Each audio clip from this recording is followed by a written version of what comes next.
Estamos de volta, um dia histórico então para o Rio Grande do Sul, doutor Ivan. Pois é, hoje então na Assembleia Legislativa lá, por 29 a 23, a Assembleia rejeitou plebiscito sobre a privatização da CE, CRM e da Sulgás. De levar o plebiscito Sim. pro povo.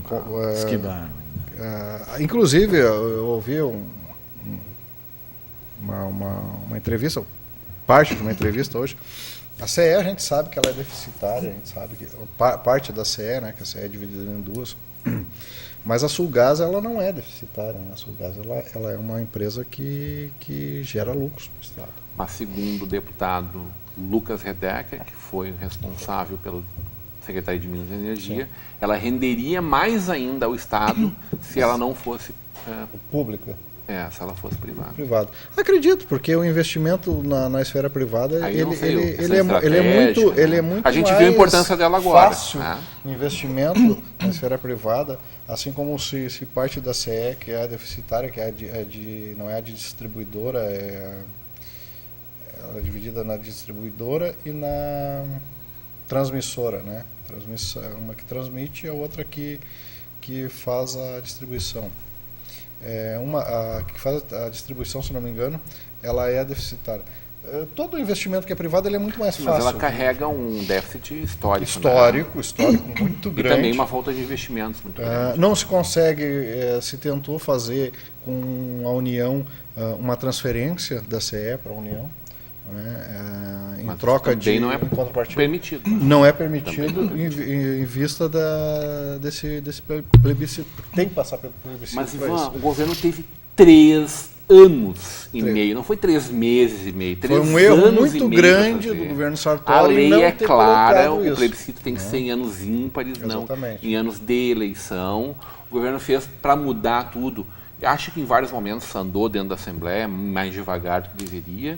E aí, num ano eleitoral, o gaúcho não gosta de falar a palavra privatização, aí ele quer discutir isso. Será que não foi uma tentativa do próprio governo já de melar, já começar errado? Eu acho que ele foi dizer, nós tentamos, né? Pois é, tirou da reta. Ele tentou até nos 45 do segundo tempo, na realidade, né? O nome disso é incompetência, se o nome disso é para dizer, olha, eu tentei, ninguém me deu ouvidos, fui lá, fiz, ninguém...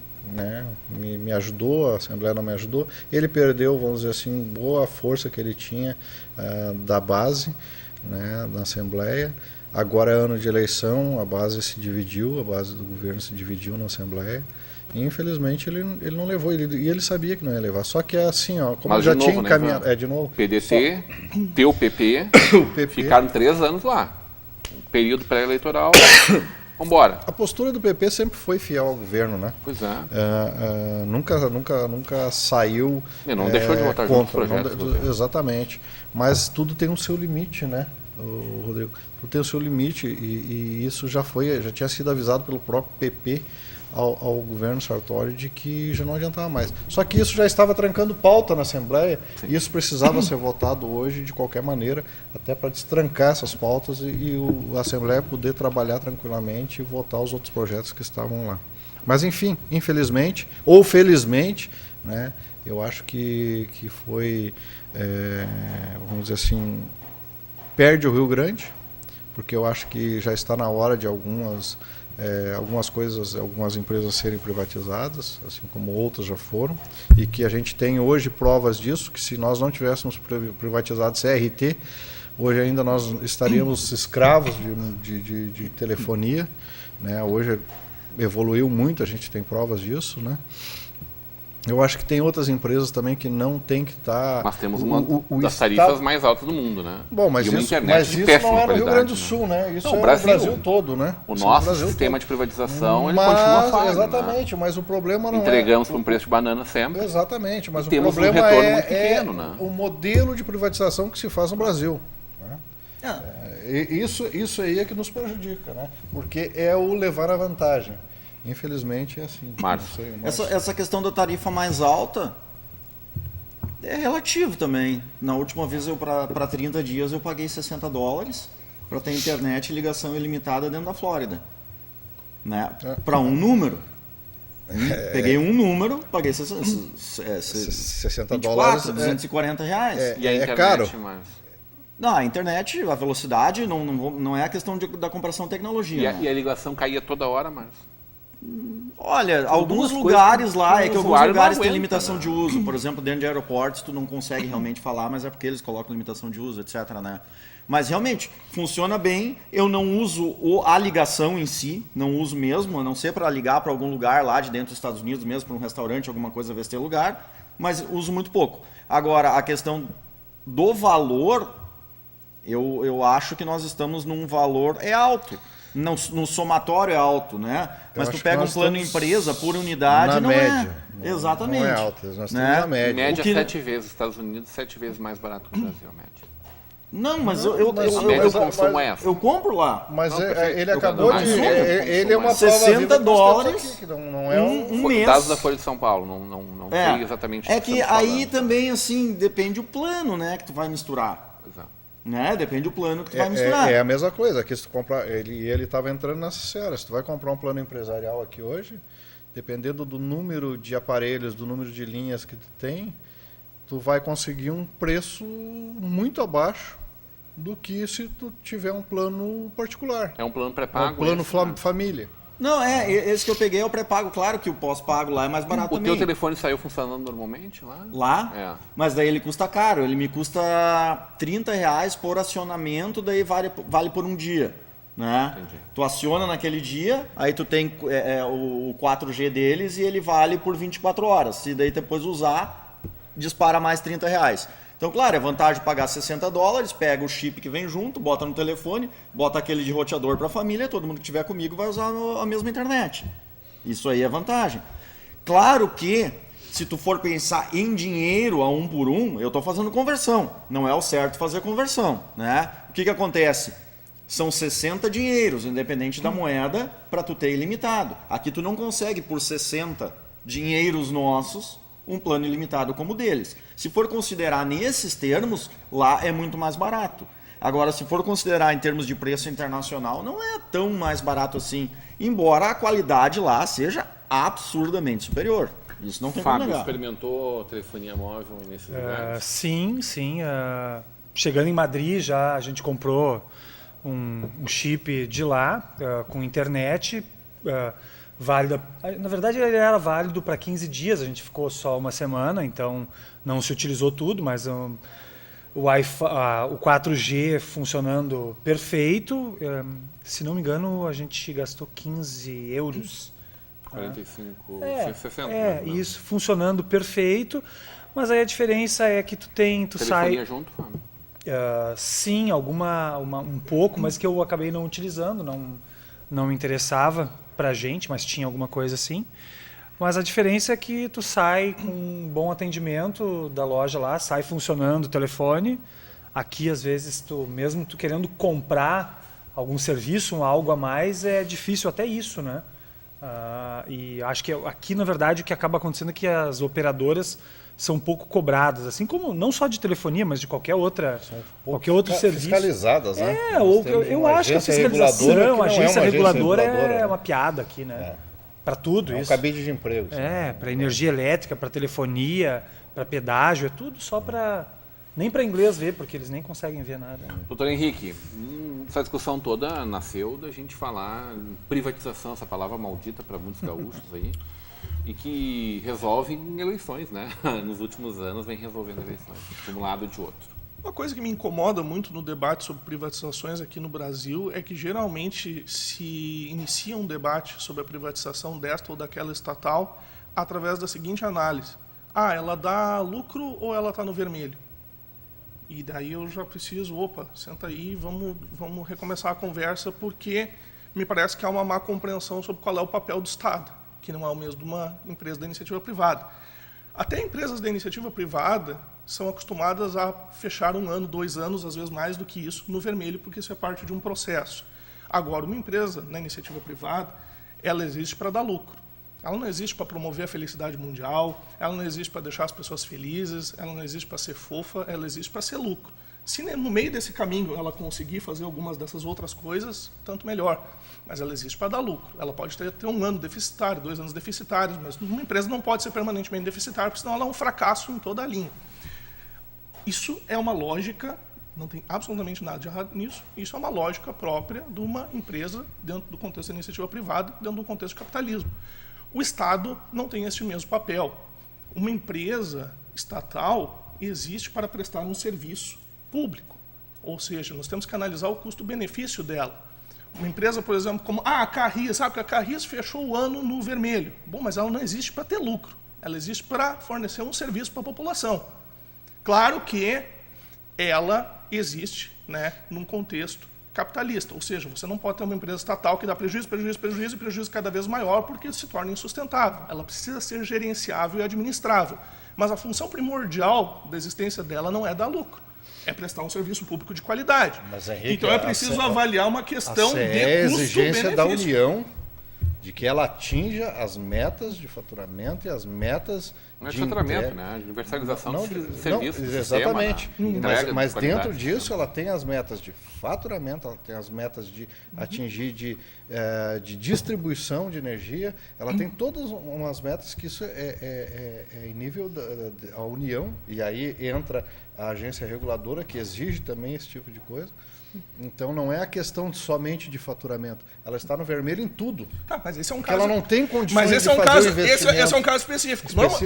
Normalmente o debate. Mas o que tu está falando realmente tem a ver. Normalmente o debate da privatização aqui. Vamos privatizar porque não dá Mas lucro. analisa, ela está no vermelho. O Estado não tem que ter a empresa. Eu vou jogar mais uma pitadinha nessa conversa aqui, que é o de Sandro Campos, que diz: parabéns pela qualidade dos debatedores de hoje. Gostaria de saber a opinião sincera dos participantes sobre o preço dos combustíveis no Brasil. Pois, pela minha opinião, o governo manda pouco ou quase nada nos preços da Petrobras na atualidade. Ontem éramos colônia de Portugal, hoje somos colônia de Brasília, a ilha da fantasia do Brasil, diz o Sandro Campos. Parabéns. Entramos nesse ou Petrobras. finalizamos o... Não, a Petrobras é um caso de que ela precisa da lucro, ela precisa ser hiperavitária. O problema que está acontecendo todo com a dela. Petrobras hoje é o que está acontecendo, que ele está falando agora. Apimento mais um pouco com o que a gente a questão, vive hoje. O que estão querendo fazer com a Petrobras hoje? Exato. Tá? É o que está acontecendo. Para mim, preparando para vender. Não sei se é certo ou errado. É o lastro preparatório. Não vou discutir se é certo ou errado. Para se dizer, olha, a Petrobras não está no prejuízo, pra se justificar, a Petrobras vai quebrar, a União não tem mais como manter a Petrobras, a União vai ter que vender a Petrobras, nós vamos ter que privatizar. Eu acho, não é que eu seja o contra a Henrique privatização, mas o que me parece é que às vezes assim, qualquer governo, em qualquer Estão usurpando nível, qualquer instância, que os caras assim não conseguem ter competência para administrar algo e usa como daí acaba virando como argumento, né, para justificar a sua incompetência. Não, é porque é público, daí não dá certo, então vamos privatizar. Quer dizer, não tem competência para administrar bem uma empresa pública, então vamos privatizar. Ao invés de se cobrar, que faça uma administração boa. E eu faria um adendo ao teu comentário. É lógico que o Estado não pode primordialmente se transformar num empreendedor, né? Porque senão nós já aprendemos essa lição da história de que o Estado não deve encampar a economia. Isso não dá certo. Agora, existem certos setores, e não é à toa que existem tantas experiências internacionais nesse sentido, de economias mais desenvolvidas que a nossa, existem setores específicos onde o custo-benefício, né, e o aspecto estratégico daquele setor em particular torna interessante que essa seja uma atividade explorada pelo Estado. Então, é isso que, a meu ver, nós precisamos levar em consideração. Por exemplo, nós temos o transporte público em Porto Alegre. Ele deve ser privado ou ele deve ser público? Nós temos que pensar em termos de custo-benefício. O que eu noto muito nos discursos dos governantes é que eles são geralmente caracterizados por uma irresponsabilidade social muito grande. Então, aquela coisa, essa empresa está ruim de administrar, está no vermelho, vamos vender. Tá, mas como é que vai ficar a população? A população que se lixe. Mas eles vão ter transporte? Não sei. O transporte não vai encarecer, porque às vezes aparece esse discurso assim, o serviço vai até melhorar. Ok, vai melhorar. Só isso já é uma promessa. Mas e a questão do preço? Porque nós temos que levar em consideração que se o preço sobe muito, esse serviço se torna inacessível. A ideia do serviço público é justamente permitir que ele seja acessível para a população. Que chegue a todos. Universalizar ele. E isso precisa ser levado em consideração. Eu prefiro uma estatal... É o princípio da saúde, da segurança, da educação. Eu prefiro uma estatal que esteja dando um leve prejuízo e que precise passar por um choque de gestão para dar uma melhorada, mas que pelo menos esteja prestando um serviço satisfatório, do que uma iniciativa assodada de privatização que daqui a pouco vai deixar as pessoas com uma mão na frente e outra atrás. Então, é muito conveniente. Eu prefiro um Estado que caiba dentro dele mesmo. Lógico. Tá entendendo? Lógico. Mas Eu com acho que é por aí, responsabilidade, mas com responsabilidade social. É uma coisa que eu sinto muita falta hoje nos governantes. E o principal é o tripé, aquele saúde, educação e segurança. O restante, se esses três estão dando certo, aí se pensa no restante. Não é? É isso que é o Estado caber dentro dele mesmo. Agora, não adianta o Estado começar a ter, ser dono do transporte, ser dono da questão do hotel, disso, daquilo, daquele outro, e não vai chegar. Dono de TV, dono da TVE, dono do banco, dono do... Se me permite, eu concordo com o teu ponto de partida, eu só faria um acréscimo. A gente não pode levar as últimas consequências dessa visão, porque daí a gente volta para um Estado liberal clássico. Se nós pensarmos, o Estado existe basicamente para garantir a segurança e propriedade privada e o resto cada um por si e Deus por todos. E nós não temos exatamente uma comunidade, nós temos um monte de... Mas eu já penso no Estado mínimo. Pois é. Mas aí tu já vem com... É complicado. Eu só quero colocar o problema que é a gente pensar em termos de Estado mínimo com uma Constituição que consagra um Estado democrático de direito, que são dois modelos bem incompatíveis. Mas a nossa Constituição não foi feita para isso. Essa Constituição de 88, ela é um misto de diabo e de santo, tu já percebeu? Eu ainda acho que ela é uma das melhores coisas que nós temos nesse país. Talvez a melhor. Ela veio na questão da cidadania. Pois é. Mas ela se atravessou muito na questão do livre comércio.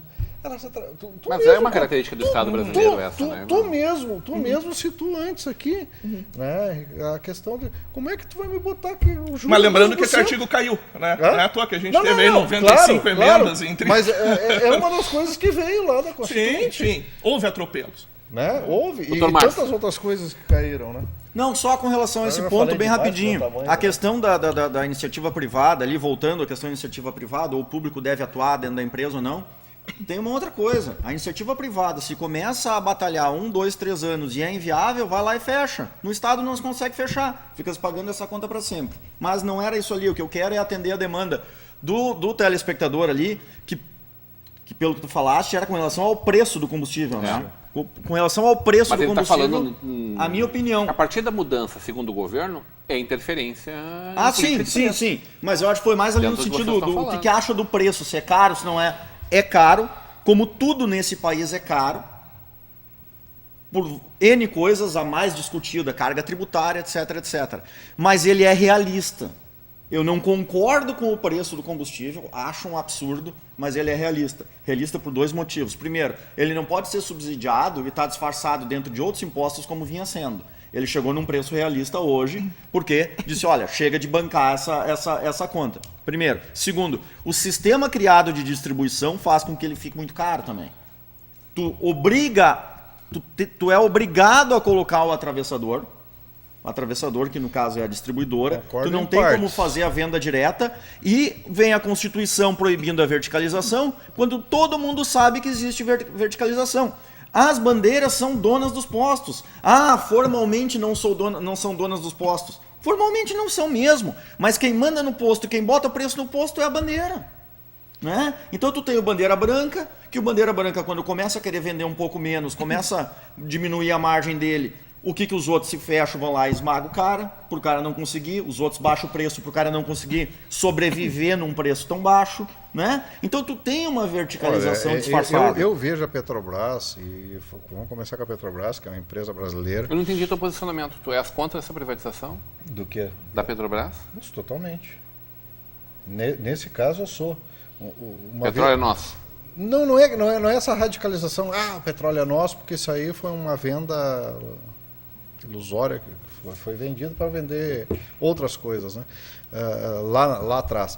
O que eu tenho é para dizer agora assim, o petróleo é regulado, já se fala, petrodólares, né? Ele é regulado pelo dólar, né? Ele é vendido internacionalmente e ele é regulado pelo dólar, né? Já tentaram outros países a tirar o dólar da jogada e se deram mal. 2. A Petrobras era a melhor empresa de se administrar. Veja bem, desde 1970, 80, 90, qualquer crise que chegava na Petrobras, onde a Petrobras baixava seu faturamento e chegava a querer atingir lá, entre aspas, o vermelho, o que se fazia? Aumentava o preço do combustível e se faturava mais. Aumentava-se o barril de petróleo lá fora, aumentava-se o combustível aqui. Baixava o dólar, não se baixava o combustível aqui. Então, assim, ó, eu acho, Márcio, que essa tua colocação é pertinente, mas eu acho também que não tem uma regulamentação, alguma coisa que se trabalhe em cima de valores dentro do nosso combustível. Não é sério esse preço que nós temos dos combustíveis aqui. Ultimamente, eles usurparam da Petrobras, torceram o limão, tiraram todo o caldo que existiu. Mas quando não e foi agora, assim na Petrobras, Ivan? Mas a Petrobras Ao sempre longo, foi assim. pois é, sempre foi. Tá. Mas aí não Só dá não foi assim na suporte época dos a militares, quem né? não sei. Não foi. A Não Folha de foi. São Paulo revelou documentos importantes, por exemplo, essa semana, né? Mas não dessa questão mostrando da da Petrobras. corrupção dentro do governo estatal. Não, mas não dessa questão da Petrobras. Daí a gente olha, eu falei semana passada que a gente olha a foto do Maluf do lado dos generais, a gente olha a foto do Antônio Carlos Magalhães ao lado dos generais. A gente olha, quem é aquela outra figura que estava junto? Sarney, nascido, Pode ser criado. estranho, né? Quais os generais Delfim que enriqueceram? Delfim Neto. Nomes? Não, eu não vou Deles, discutir, assim, eu não vou que discutir tem o o governo patrimônio militar. que tem Maluf. Eu vou discutir aqui no meio do que tem governo o patrimônio militar tem se Delfim construiu muita Neto, coisa, né? Que tem o patrimônio que tem Mas esses têm, né? Lula, E esses que tem o criaram isso patrimônio ali, que né? tem... Também a gente não sabe, né? sabia, Naquela né? época não dava para investigar, talvez alguns tenham enriquecido, depois- mas como é que depois nós vamos saber? Aí os caras morreram nos hospitais aí, enterrados quase com... Ah, bom, mas morrer no Não, hospital, mas todo por mundo isso- morre. Não, Quem nos tá pobre? hospitais de pobre, mas morreram por no experiência hospital A militar. vida eterna, ninguém Deixa eu ouvir ganha, um mas- minutinho, deixa eu ouvir um minutinho com o Márcio, no assunto que aconteceu ontem em Novo Hamburgo, da discussão de aumento de salários de salário 2% para o vergonha. funcionalismo público, Uma que vergonha. acompanhou também para prefeito, vice-prefeito, secretários e vereadores. A vergonha Aprovado é lá, né? por 10 votos da Câmara de Vereadores, né? 3 votos contrários, um voto que acabou não tendo do presidente, mas Issur, Patrícia e o Brizola votaram contra. E ontem um membro do Grupo Novo Hamburgo foi lá para fazer essa defesa. Como é que foi esse momento ali? O Marco, Márcio? o Marco, numa atitude, vamos dizer assim, corajosa e salutar, foi lá, pediu a Com o palavra. apoio de todo o grupo. né? Claro, conversou com os O Grupo Novo administradores. Hamburgo bateu acho- 80 mil acho que membros. quase 81 já fechou. Vou lá falar, Marco, manda bala. Eu acho que o pessoal tem que ir, tem que ser incentivado, aí o grupo pode ser uma forma de incentivar. Bom, ele foi lá e assim, passando um resumão, até porque eu estava meio fora, porque eu estou colocando em dia as questões daquela falta de combustível, de atender comarca fora, Novo Hamburgo, etc, que estava fora. Mas enfim, o que me foi passado e o que eu consegui ver depois é que o legislativo, na sua grande maioria, quis contrapor em algum ponto a própria existência do grupo, como se o grupo fosse uma coisa ruim.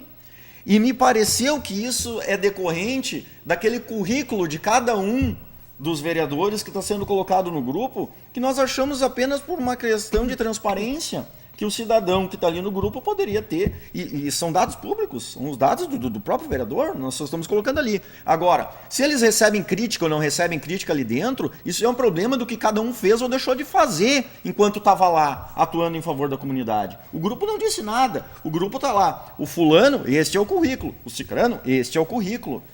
Né? Então o grupo vai continuar com essa atitude, o grupo vai continuar colocando o currículo de todo mundo, porque eu acho que tá certo, o pessoal tem que ser orientado.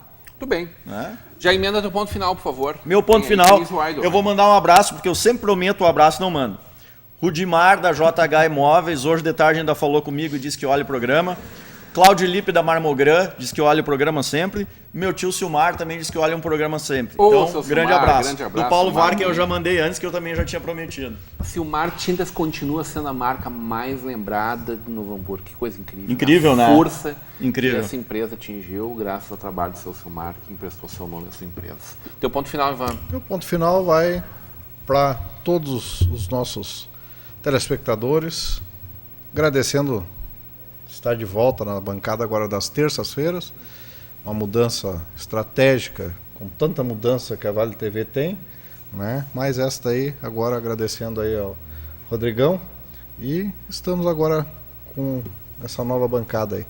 muito obrigado e todas as terças agora aqui, né? Tu e o Dr. Ivan, que são eu, Dr. Ivan, reforços. eu, Dr. Henrique. Tu e Ivan e o Dr. Henrique Abel. O clone! Tu és o mais novo chegado a este grupo, né? O Dr. Henrique Abel que vem para fortalecer muito esse trabalho, a gente poder fazer bons debates. Aqui o Tobias Falcão queria participar na terça também. Os debates da terça são bons. Vamos lá. Sabe, Winter, amanhã então a gente vai ter um pouquinho dessa viagem. Quero ver. Começa, né? Isso, amanhã começa, então já fica o convite para todo mundo assistir amanhã o programa Clique, às 20 horas aqui na Vale TV. E espero que todo mundo goste, então já fica também o convite para quem gostar do programa, se inscrever também no nosso canal no YouTube para poder compartilhar tudo e fazer suas críticas e comentários para a gente saber se está agradando ou não. Muito bem. Dr. Henrique Abel, não Dr. Ivan Carlos. Prazer estar contigo de novo, Henrique. Teu ponto final. Prazer é todo meu. E essa semana, então, eu vou me despedir de forma fofa, porque a minha namorada está de aniversário agora na próxima quinta. Mandar um beijo para a namorada, terminar de forma o ursinho carinhoso. A minha participação no programa dessa semana. Um grande abraço para todos os amigos da banda. Vitória. Vitória. Parabéns, Vitória. Eu quero deixar um grande abraço para nossa telespectadora, Doralice Galhazzi Stein. Assiste as entrevistas no Conversa de Peso. Quer elogiar muito a entrevista com Jorge Martins. Foi linda a história dessa trajetória desse homem. Linda mesmo, Doralice. Obrigado pelo teu carinho. E quem não acompanhou, busca lá no YouTube que tá lá. Vem aí Canise Weidelwein e o Vale a Pena. Eu volto amanhã com vocês a partir das 21 horas ao vivo. Até lá.